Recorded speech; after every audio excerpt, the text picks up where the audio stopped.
दोस्तों आज की वीडियो में हम आपको दुनिया में नाफिज कुछ अजीब व गरीब कवानीन के बारे में बताएंगे जो शायद आपने इससे पहले कभी नहीं सुने हों। आप देख रहे हैं Nadeem Gilani YouTube channel. Number 1, जानवरों पर जुल्म के खिलाफ रूम में सख्त कवानीन हैं, जिनमें पालतू कुत्तों को वॉक करवाना भी शामिल है। अगर कोई मालिक कम से कम अपने कुत्ते को दिन में एक बार भी वॉक नहीं करवाता तो इस पर $625 तक जुर्माना हो सकता है।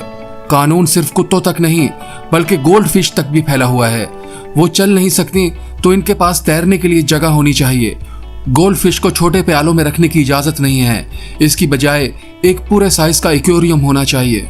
नंबर 2, सिर्फ मास्क ही नहीं, डेनमार्क की हुकूमत अवामी मकामात पर किसी को भी अपने चेहरे को ढांपने से रोकना चाहती है। इसमें मास्क, हेलमेट, स्कार्फ, टोपियां, नकली दाढ़ी और यहाँ तक के बुर्का भी शामिल है।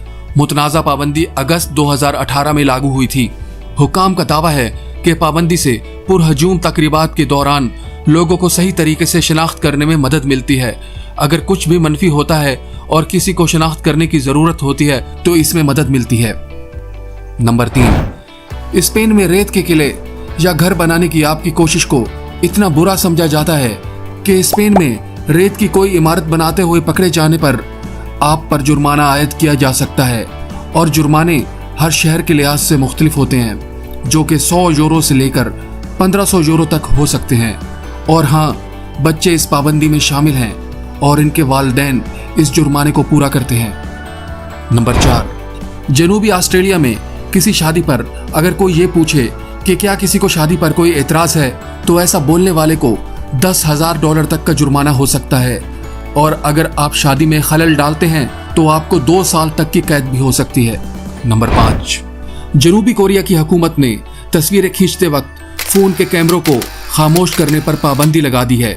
इसका मतलब है कि अगर आप मुल्क में फोन खरीदते हैं तो आप शटर की आवाज को बंद नहीं कर पाएंगे। और यही कानून जापान में भी मौजूद है। तो दोस्तों, आपको इन कवानीन में से कौन सा कानून पसंद आया जो आप चाहते हैं कि आपके मुल्क में भी होना चाहिए? कमेंट्स करके जरूर बताइएगा। और वीडियो पसंद आया हो तो चैनल सब्सक्राइब जरूर कर लीजिएगा। आप इजाजत दीजिए।